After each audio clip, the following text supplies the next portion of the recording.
தமிழ் தேசிய மக்கள் முன்னணியினராகிய நாங்கள் எங்களுடைய கொள்கை நிலைப்பாடுகளை ஏற்று ஒற்றையாட்சியை நிராகரித்து தமிழ் மக்களுக்கு தமிழ் தேசம் அங்கீகரிக்கப்பட்ட ஒரு சமஷ்டியைத்தான் தீர்வாக ஏற்போம் என்றும் ஈழத்திலே அரங்கேறிய இனப்படுகொலைக்கு சர்வதேச விசாரணை மட்டும்தான் தீர்வாக அமையப்பெற முடியும் என்றும் காணாமலாக்கப்பட்ட உறவுகளுக்கு ஒரு சர்வதேச விசாரணை வேண்டும் என்றும் வலியுறுத்தி எங்களோடு இணைந்திருக்கின்ற தமிழரசு கட்சியிலிருந்து பிரிந்த ஜனநாயக தமிழரசு கட்சியின் மூத்த சட்டத்தரணி KV தவராசா ஐயா அவர்கள் தலைமையிலான அணி மற்றும் மூத்த சட்டத்தரணி ஸ்ரீகாந்தா ஐயா மற்றும் அண்ணன் சிவாஜிலிங்கம் தலைமையிலான தமிழ் தேசிய கட்சி, அண்ணன் ஐங்கரநேசன் அவர்களுடைய தமிழ் தேசிய பசுமை இயக்கம் மற்றும் தமிழ் மக்கள் கூட்டணியிலிருந்து விக்னேஸ்வரன் ஐயாவோடு இருந்து கொள்கை முரண்பாட்டால் வெளியேறிய மதிப்பார்ந்த அருந்தவபாலன் ஐயாவினுடைய அணி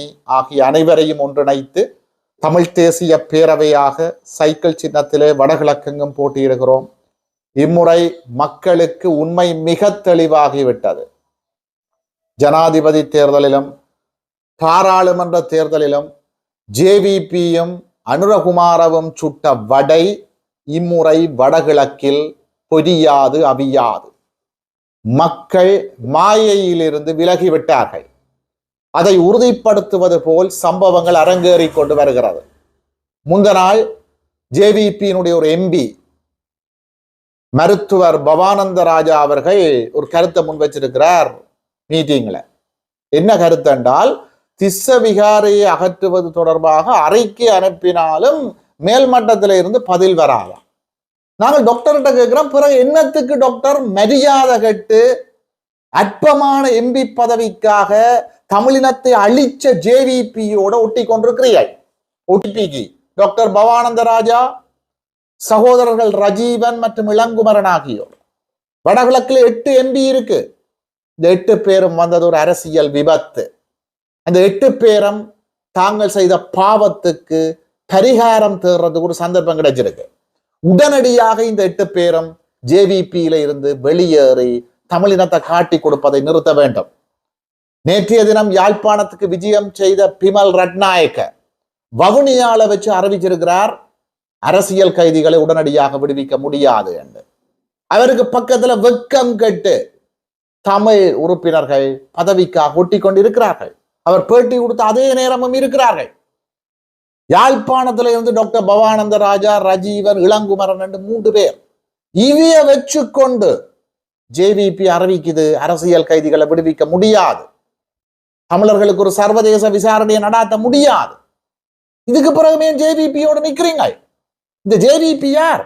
யுத்தத்தின் இறுதி கட்டத்துல மஹிந்த ராஜபக்சவை உசுப்பேத்தி அவரோடு சேர்ந்து முள்ளிவாய்க்காலில் தமிழர்களை முடிச்ச கட்சி, இனப்படுகொலைக்கு பொறுப்பு கூற வேண்டிய கட்சி. அதுவும் டாக்டர் பவானந்த ராஜா வெக்கமில்லாமல் சொல்றார், தாங்கள் அறிக்கை அனுப்பினாலும் மேலிடத்துல இருந்து பதில் வராது. அப்ப உங்களுடைய அறிக்கைக்கு மதிப்பு இல்லாத, உங்களுடைய அறிக்கைக்கு பதில கூட தர முடியாத இவர்கள் என்னோட தமிழ் மக்களுக்கு ஒரு தீர்வையோ அல்லது நல்லதையோ செய்ய போயினோம். டாக்டர், நீங்கள் சிந்திக்கணும். அற்ப பதவிக்காக தமிழினத்தை அடகு வைக்காதீர்கள். இந்த உள்ளூராட்சி மன்றங்கள்ல JVPயோட சேர்ந்து போட்டியிட்டு தமிழினத்தை காட்டி கொடுப்பதற்கும் ஒரு கூட்டம் வெளிக்கிறது. இது வேதனையான உண்மை. இப்ப வந்த புதிய இளைஞர் யுவதிகளுக்கு, இப்பதான் 20-21 வயசு நிரம்பி இருப்பவர்களுக்கு கடந்த காலங்கள் தெரியாது, JVPயினுடைய உண்மை முகம் தெரியாது. அவர்கள் படுபாதகர்கள், தமிழினத்தை அழித்தவர்கள், தமிழினத்தை மாத்திரம் இல்லாமல் தங்களுடைய சொந்த சிங்கள சகோதரர்களை கொலை செய்தவர்கள்லாம் JVP. இவர்கள் இப்பொழுது NPP என்ற ஒரு சாயத்தை பூசிக்கொண்டும் அது மக்களை ஏமாற்றுவதற்கு வந்திருக்கிறார்கள். தேர்தலுக்கு முதல் சொன்னார்கள், தாங்கள் வந்தவுடன் மதுபான அனுமதி பத்திரங்களை சட்டவிரோதமாக பெற்றவர்களுடைய விவரங்களை வெளிப்படுத்துவோம் என்று. எங்க வெளிப்படுத்தினார்கள்? மக்களை ஏமாற்றினார்கள். இப்பொழுது சொல்லுகிறார்கள், உள்ளூராட்சி தேர்தலுக்கு பிறகு ஏப்ரல் 21 இடையில ஈஸ்டர் குண்டு தாக்குதலினுடைய சூத்திரதாரிகளை அதை வெளியிடுவினமா. ஏன் இப்ப வெளியிடுறதுக்கு உங்களுக்கு என்ன பிரச்சனை, என்ன தடை? நீங்கள் தானே ஆட்சியில் இருக்கிறீங்க. யாழ்ப்பாணத்துல இருந்து 3 MP JVPயில இருக்கு. 3 பேர்ட்ட மூச்சையும் காணையில. ஒரு தினம் பார்த்தா நேற்று பஸ் ஸ்டாண்டுக்குள்ள விளக்கு மாத்தால தண்ணிய தடவி கொண்டிருக்கிறான். விளக்கு மாத்தால எங்கேப்பா தண்ணிய தடவுறது? ஏன் மக்களை ஏமாற்றியல்? கிளீன் ஸ்ரீலங்கான்னு சொல்லி போடு அப்பாவி முச்சக்கர வண்டி சாரதிகள்டையும் கிளீன் ஸ்ரீலங்கான்னு சொல்லி போட்டு அப்பாவி முச்சக்கர வண்டி சாரதிகள்ட முச்சக்கர வண்டிகளையும் ஒழுங்கா ஒரு தனியார் பஸ்கள்டையும் சோடினையில கலட்டுறீங்க. ஐயா, மக்களை ஏமாத்தாதீங்க. நீங்க கிளீன் ஸ்ரீலங்கா செய்ய போறீங்களா? முதல் இலங்கையில இருக்கிற பொது மதுபான சாலைகளை அகற்றுங்கள். சட்டவிரோதமான மதுபான சாலைகளை அகற்றுங்கள். பொது மலசல ஊடகங்கள் இருக்கு, அதை போய் கழுவுங்க ஐயா. இளங்குமரனும் ரஜீவனும் டாக்டர் பவானந்தராயாவும் யாழ்ப்பாணத்தில் எத்தனையோ பொது மலசல ஊடகங்கள் ஆட்கள் புகையில்லாத அளவுக்கு இருக்கு, அதை போய் முதல் கழுவுங்கோ. லஞ்ச ஊழலை அகற்றுங்கோ. நீங்களே இதுவரைக்கும் மஹிந்த ராஜபக்சவை கைது செய்யல? மத்திய வங்கிய கொள்ளையடித்த ரணில் விக்ரமசிங்கவை கைது செய்யல? ஏன் படம் போடுறீர்கள்? யோசித்த ராஜபக்சவை கைது செய்து போட்டு அடுத்த நாள் பிணையில விடுறீர்கள். நாமல் ராஜபக்சவை விசாரணைக்கு கூப்பிடுறீர்கள், இன்னும் கைது செய்யல. மஹிந்த ராஜபக்சவை கைது செய்யல. கோத்தபாய ராஜபக்சவை கைது செய்யல. ரணில் விக்ரமசிங்கவை கைது செய்யல. திமிங்கிலங்களை எல்லாம் தப்ப விட்டுட்டு நெத்தலியலை கைது செய்து படம் போடுறீர்கள். இவர்களுடைய படத்துக்கு தமிழ் மக்கள் முடிவு கட்ட வேண்டும். நாங்கள் ஜேவிபிக்கு பகிரங்கமாக சவால் விடுறோம்.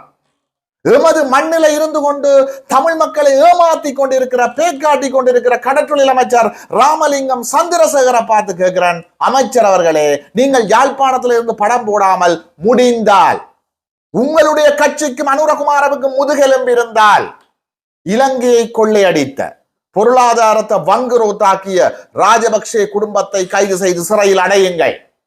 மஹிந்த ராஜபக்சவை கைது செய்யுங்கள், பெசில கைது செய்யுங்கள், கோத்தபாயவை கைது செய்யுங்கள். மத்திய வங்கிய கொள்ளையடித்த ரணில் விக்ரமசிங்கவை கைது செய்யுங்கள், ரவி கருணாநாயக்கவை கைது செய்யுங்கள். இவர்களை எல்லாம் கைது செய்வதற்கு வக்கில்லாத உங்களுடைய அரசாங்கம் திமிங்கிலங்களை தப்ப விட்டுட்டு நெத்தலிகளை கைது செய்து படம் போடுகிறீர்கள். யோசித்த ராஜபக்ச பாட்டி, 90 வயது நிரம்பிய பாட்டி, பொல்லு பிடிச்சு நடக்க இயலாத பாட்டியை கொண்டு போய் கைது செய்யற மாதிரி நாடகம் போடுறீங்க. ஏன் மஹிந்தவை கைது செய்ய முடியாதா? உங்கள்ட்ட தானே 400 ஃபைல் இருக்குன்னு தூக்கி காட்டினீர்கள். அந்த ஃபைல் எங்க? 400 ஃபைல்ல 4 ஃபைலு கண்டாலும் தீர்வை கொடுத்தீங்களா? இல்லை. ஆகவே ஜேவிபியினுடைய படத்துக்கு தமிழ் மக்கள் முடிவு கட்ட வேண்டும். நாங்கள் முடிவு கட்டுவோம். வடகிழக்கில் உண்மையான மாற்றம் இந்த முறை உள்ளூராட்சி தேர்தலோடு தொடங்கும். காணாமலாக்கப்பட்ட உறவுகளினுடைய கோரிக்கையை வரவேற்கிறோம். அதுக்கு நமது ஆதரவையும் தெரிவிக்கிறோம். அதாவது சகல இராணுவ தளபதிகளுக்கும், இனப்படுகொலை இராணுவத்தை சேர்ந்த அத்தனை பேருக்கும் உலக நாடுகள் அனைத்தும் தடை விதிக்க வேண்டும். ஐக்கிய நாடுகள் சபை தடை விதிக்க வேண்டும். இவர்களினுடைய சொத்துக்களை, பொருளாதார மூலங்களை முடக்க வேண்டும். அது மாத்திரமல்லாமல் உடனடியாக ஈழத்திலே அரங்கேறிய இனப்படுகொலைக்கு சர்வதேச விசாரணையை ஆரம்பிக்க வேண்டும் என்று நாங்கள் வலியுறுத்துகிறோம். ஏனென்றால் இனியும் காலத்தை கடந்து கொண்டிருப்பது சாட்சிகளை அழிவடைய செய்யும். கண்கண்ட சாட்சிகள் மரணமடையக்கூடிய அபாயம் இருக்கிறது. ஆதாரங்கள் அழிவடையக்கூடிய, சிதைவடையக்கூடிய அபாயம் இருக்கிறது. ஆகவே உடனடியாக ஒரு சர்வதேச விசாரணையை ஆரம்பிப்பதோடு ஒரு சில இராணுவ தளபதிகளுக்கு மாத்திரமல்லாது இனப்படுகொலையோடு சம்பந்தப்பட்ட அத்தனை இராணுவ தளபதிகளுக்கும் தடை விதிக்க வேண்டும். அந்த நேரத்தில் அவர்களுக்கு கட்டளையிடுகின்ற அதிகாரிகளாக இருந்தவர்கள், பொறுப்பு கூறுகின்ற நிலையில் இருந்த அமைச்சர்கள், பிரதமர், பாதுகாப்பு அமைச்சர், ஜனாதிபதி போன்ற அனைவருக்கும் எதிராக உடனடியாக தடைகளையும் பொருளாதார தடைகளையும் விதிக்க வேண்டும் என்று நாங்கள் கூறுகிறோம். நீங்கள் கேட்டது போல இந்த வதை முகாம்களை எடுத்து பார்த்தீர்கள் என்றால் தமிழினத்துக்கு எதிராகவே பல வதை முகாம்கள் நடாத்தப்பட்டிருக்கிறது. வடகிழக்கிலும் பல இராணுவ முகாம்களில் உத்தியோகப்பற்ற வகையிலே பல சித்திரவதை கூடங்கள் நடாத்தப்பட்டிருக்கிறது. திருவோணமலையிலே கடற்படை முகாமிலே பலரை இரகசியமாக கடத்தி வைத்திருந்ததாக கூட தகவல்கள் வெளியாகி இருந்தது. ஆகவே சகல வதை முகாம்கள் தொடர்பாகவும் விசாரணைகள் நடாத்தப்பட்டு குற்றவாளிகள் தண்டிக்கப்பட வேண்டும். ஆனால் எங்களுக்கு நன்றாக தெரியும், தமிழர்களுக்கு இந்த அரசு ஒருபொழுதுமே நீதி வழங்கப் போவது கிடையாது. அதனால் தமிழர்கள் சர்வதேச நாடுகளிடம் மீண்டும் கேட்கின்றார்கள், உடனடியாக ஒரு சர்வதேச விசாரணையை ஆரம்பிக்குமாறு. அவர்கள் மாத்திரமல்ல, தமிழ் தேசிய மக்கள் முன்னணியும் அதைத்தான் நினைக்கின்றது. அதாவது தமிழ் மக்கள் இனப்படுகொலை புரியப்பட்ட இந்த மே மாதத்திலே இனப்படுகொலை உச்சம் பெற்றிருந்த இந்த மே மாதத்திலே இனப்படுகொலைக்கு காரணமானவர்களையும் அதற்கு முண்டு கொடுத்த ஜேவிபி போன்ற தரப்புகளையும் தமிழ் மக்கள் தமிழர் தாயகத்திலிருந்து வாக்குகளால் விரட்டி அடிக்க வேண்டும்.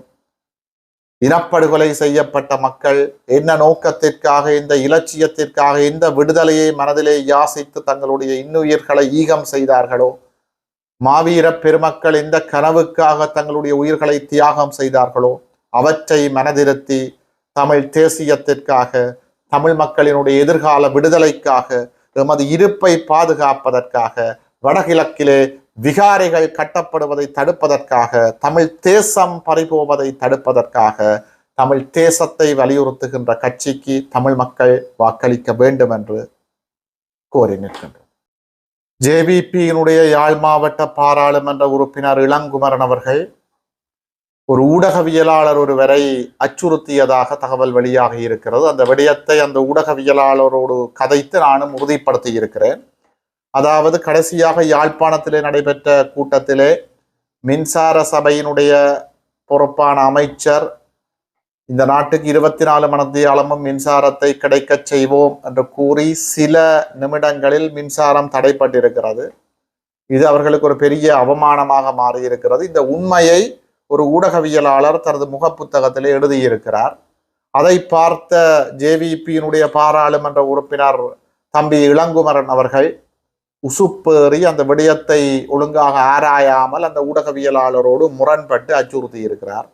உண்மையை சொல்ல போனால் இந்த ஜேவிபியினுடைய பாராளுமன்ற உறுப்பினர்கள் விசேடமாக வடகிழக்கிலிருந்து தெரிவு செய்யப்பட்டவர்கள், அதுவும் யாழ்ப்பாணத்திலிருந்து தெரிவு செய்யப்பட்டிருக்கின்ற மூவரும் உள்ளூராட்சி சபைகளிலே உறுப்பினர்களாக இருப்பதற்கு கூட தகுதியற்றவர்களாக இருக்கிறார்கள்.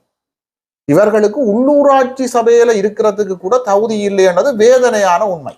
இந்த 3 பேரும் இதுவரைக்கும் பாராளுமன்றத்தில் எழுவாய் பயனிலையோடு ஒரு வசனத்தை ஒழுங்காக தமிழ்ல காய்ச்சது கிடையாது. அதுவும் தம்பி இளங்குமரன் அன்றைக்கு ஒரு இடத்துல காய்க்கிறார், தமிழ் மக்கள் தங்களுக்கு இதண்டா நாங்கள் இதண்டு ஒரு மாதிரி அந்த பிரச்சனையை இதண்டுவோம் என்றார். எனக்கு விளங்கையில தம்பி என்னத்தை கதைக்கிறார், அந்த வசனத்துல 3 இதண்டுவோம் என்றார். பிறகு ஒரு இடத்துல சொல்றார் இலங்கையின் மொத்த சனத்தொகை 2,20,000 என்று சொல்றார். இதுக்கு முதலும் இவ்வாறு பல சிறுபிள்ளைத்தனமான கருத்துக்களை முன்வைச்சிருக்கிறார். முதல்வருக்கா டாக்டர் கலாநிதி பட்டத்தினுடைய அர்த்தம் தெரியாமல் கதைச்சவர். ஆகவே தமிழ் மக்கள் சிந்திக்கணும், நீங்கள் யாருக்கு வாக்களிக்கிறீங்க? ஒரு கடைக்கு போய் ஒரு சாமான் வாங்க, 1 கிலோ அரிசி வாங்க, நீங்கள் எத்தனை கடைக்கு ஏறி இறங்குறீங்க?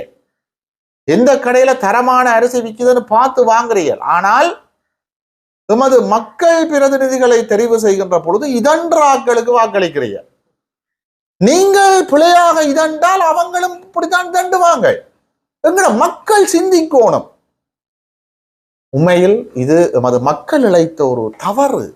அதனுடைய விளைவைத்தான் என்று எமது மக்கள் எதிர்கொண்டிருக்கிறார்கள். அது வேதனையான உண்மை. மக்கள் தவறழைத்து விட்டார்கள் என்பதற்காக நாங்கள் வெறுமனே மக்களை குற்றஞ்சாட்டி கொண்டிருக்க முடியாது. மக்களுக்கு உண்மையை சொல்லணும். ஆகவே தமிழ் மக்களே, இவர்களை போன்ற உள்ளூராட்சி மன்றத்தில் கூட உறுப்பினர்களாக இருப்பதற்கு தகுதியற்ற உறுப்பினர்களை நீங்கள் பாராளுமன்றத்துக்கு அனுப்பியது போன்ற வரலாற்று தவறுகளை வர இருக்கிற உள்ளூராட்சி மன்ற தேர்தலிலும் செய்துவிடக் கூடாது. சமகால நிலைமைகள் தொடர்பாக தமிழ் தேசிய மக்கள் முன்னணியின் ஊடக பேச்சாளர் சட்டத்தரணி கனகரட்னம் சுகாஷின் ஊடக சந்திப்பு வட்டுக்கோட்டையில் உள்ள அலுவலகத்தில் இடம்பெற்றது.